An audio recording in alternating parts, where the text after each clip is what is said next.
আবারও চলে আসলাম তোমাদের সাথে ছোট্ট একটা ভিডিও শেয়ার করতে। তো দেখো আমি সেজে গুজে একদম রেডি হয়ে চলে গেছিলাম দিদিভাইয়ের বাড়িতে। তো হাজব্যান্ড আর 2 ছেলে সাথে ছিল। দিদিভাইয়ের শরীরটা খারাপ, তাই আমার বাড়িতে আসতে পারিনি, তো আমাকেই ডেকে নিয়েছিল, তো আমি চলে গেছিলাম কালকে। তো দিদিভাই একটু আয়োজন করেছে আমার জন্মদিন উপলক্ষে। তো মেয়েদের জন্মদিন পালন করতে নেই বলে, তো বিয়ের আগে সেরকমভাবে কোনো দিনই পালন হয়নি। তো বিয়ের পর কয়েকবার কেক কেটেছি, তো এবারটা একটু আলাদা, একদম স্পেশাল। তো এটা হলো আমার 34তম জন্মদিনের সবথেকে সেরা জন্মদিন।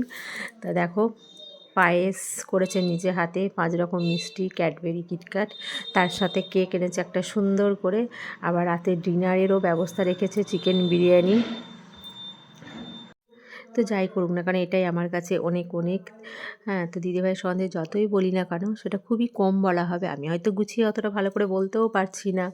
হ্যাঁ, তো দেখো আমাকে আবার কেক খাইয়ে দিচ্ছে, পায়েস খাইয়ে দেবে, মিষ্টি খাইয়ে দেবে।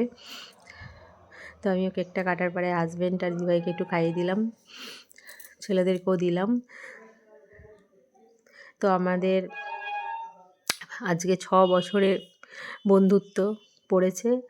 তো 2020 সাল থেকে আমাদের পরিচয়। তো লকডাউনের সময় আমার জীবনে যেমন খারাপ মানুষের আবির্ভাব ঘটেছিল, জীবনটা তছনছ করে দিয়েছিল, ঠিক একদিক থেকে দিদিভাই এসে আবার সেই জীবনটা ঠিক করে দিয়েছিল। তো যেটা যদি না বলি তোমরা কেউ জানতে পারবে না। হ্যাঁ, তো ভগবান যখন মানুষের খারাপ কিছু দেয় তার সাথে ভালো কিছুও দিয়ে দেয়। তো এই দিদিভাই হলো সেই ভালো আমার জীবনে। তো ভিডিওটা কেমন লাগলো সবাই কমেন্ট করে জানিও।